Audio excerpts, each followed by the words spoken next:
Welcome, everyone. What we're doing today is talking a little bit more about the decision-making process using your fleet data. And last seminar, we talked about how that data gets collected, how we use reporting, and we were talking more about cost reporting and how that comes together. So what we're doing here is talking about really the whole concept of life cycle analysis and introducing this MEAC. And what we want to do is kind of talk about that and how it's going to be used as far as going forward and links to the next webinar after this. So that's an important thing to know. So we want to define that, talk about the calculations, and then what those challenges are, and then kind of refer back to some of the reporting, because again we're saying that this relates to your cost analysis.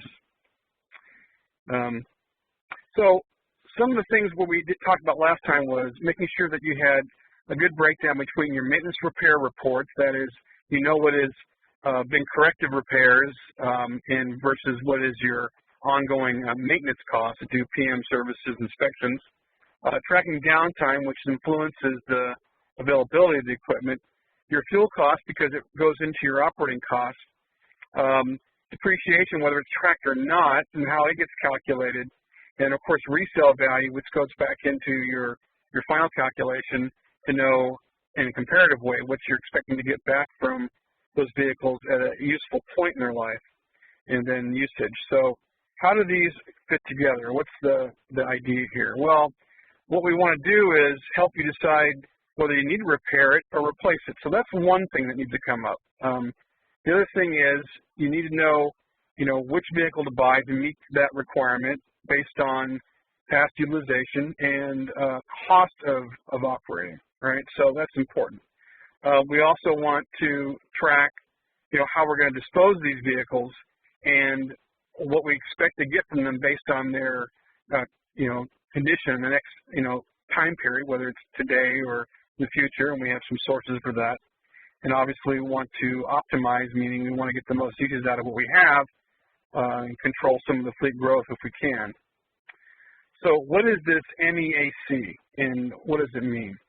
The definition, mean equivalent annual cost, and this methodology comes out of what's normally referred to as the equivalent annual cost, which is used in other industries to look at asset costs. So that's what it's doing, right? Here what we're doing, we're averaging the capital and operating costs for the different lifespans, and we want to identify which lifespan has the least annual cost to represent the optimal replacement point. So you're using these costs and comparing them and then charting them so we get some values. So that's, we're not trying to be an acronym type of organization to make it more confusing. We really want you to know that there's a value, and it's important that you know that we're trying to have the software support this value so that we can get the annual and the assets total cost to compare this. We want to get those replacement points to help you decide based on numbers, and that is an important thing so you can at least share that information or demonstrate that information with your organization, right? And so that we ultimately do want to use the asset work system to get that life cycle cost, right, so we can know what that value is. The EAC, or equivalent annual cost, right, shows the per year cost of owning and operating that asset. So in a formula basis we show here, we've got the EAC and the net present value, and then we have the T, comma, R is the time and interest rate so that we know over time what that value is going to be in the future. And for the fleet life cycle, it's a life-to-date, cost of maintaining and the downtime, which affects availability, and the fuel, and the total cost of ownership. So that's what we're trying to present.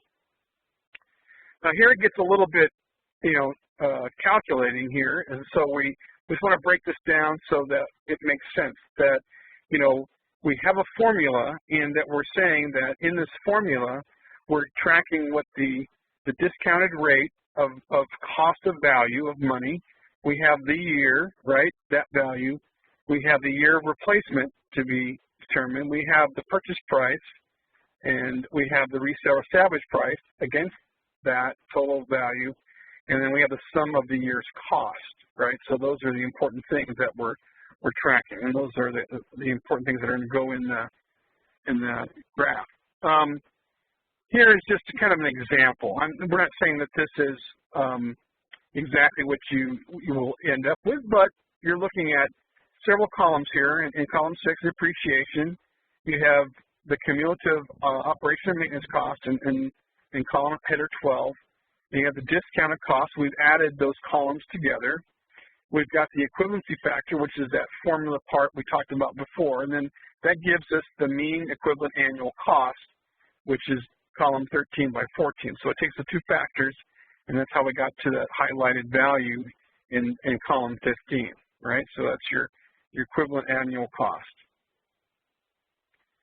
In this chart here, what we're doing is showing how the curves may appear. So what we have is 3 colors, and you'll notice that the top color is the red one, right? So that's the cost curve. We can see it starts off right around $16,000, and then that drips down, and then it starts going up. And at the bottom we have time, so we have these years, right, across the bottom. And then we have what's the capital cost. So we started out with the blue line, which is what we paid for it, and then of course that's depreciating, so that blue line is going down over time. And then the magenta is the operating cost, and those started fairly low and annually, and then you can see as they picked up, started rising about year 5, and that continues to rise up as it goes in this model. So where is this data coming from to determine this? Well, we're actually getting it from your maintenance cost, which is where all your parts and labor commercial charges are rolling up, whether it's by, again, PM or repair. We have fuel, which is getting our usage, right? We're getting our total cost of operating, part of our operating costs. Depreciation, which is being calculated, and if you run your period and the period stuff, it's automatically calculating depreciation. And of course, we're getting usage either coming through a fuel system or GPS or through any meter update based on work orders and those kind of things. So you get your cumulative usage, and then you have, of course, a resale value. And we're going to have to go there, though that static value in Asset Works, it may be something you want to update based on Kelly Blue Book or a NADA Guide or the Black Book, something like that to kind of keep it in real and updated. So let's talk about some of the challenges in doing this. So generating the asset cost profiles, you want a cradle-to-grave history to be available for this. So most organizations do get their vehicles, they get them new, and they're tracking this from the beginning, right, so they know that cost. If they brought that data in, they could obviously bring in historical costs if they didn't have it before, get that in batch into the system so they'd have it at least in the historical costs broken down by month and year. Inflation. There has to be some consideration for inflation. Inflation has been fairly low the last couple of years, but over time, it looks like inflation is over a 10-year period, it's running around 3%.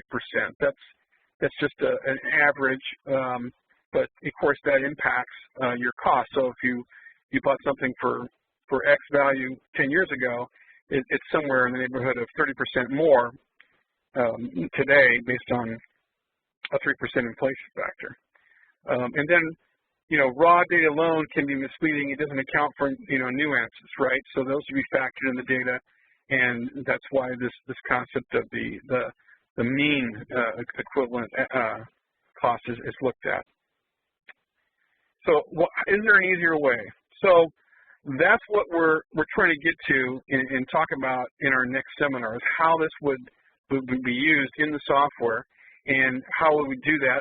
We're talking about using CAM, which is Capital Asset Management, which is going to be demonstrated by Mark Knight, and that's working to our next time we do this power seminar on June 8th. So in that way, we'll talk about how the software does this, how it collects it, and how it can streamline that whole process to help you manage and keep track of the lifecycle costs on a regular basis. So we have any chats or questions this time?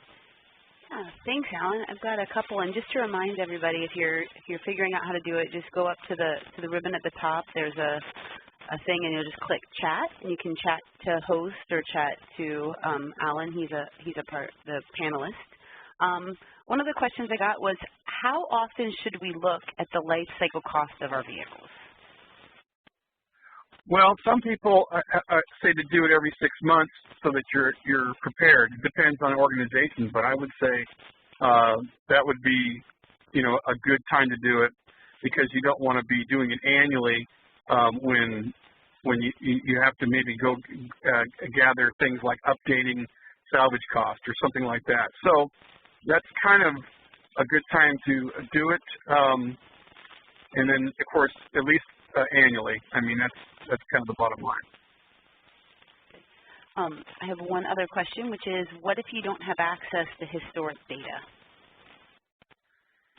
Well, that's a real problem, because if you're waiting to build it, then you're going to be up against the wall. So we that's something you might want to talk to me about. Is there a way we can get summary data, because it's hard to extrapolate if we don't have it. So I would say you got two things against it. If you don't have utilization, then we can't say what cost over time is, and if you're going to have to let it grow at least for a year, if not 18 months.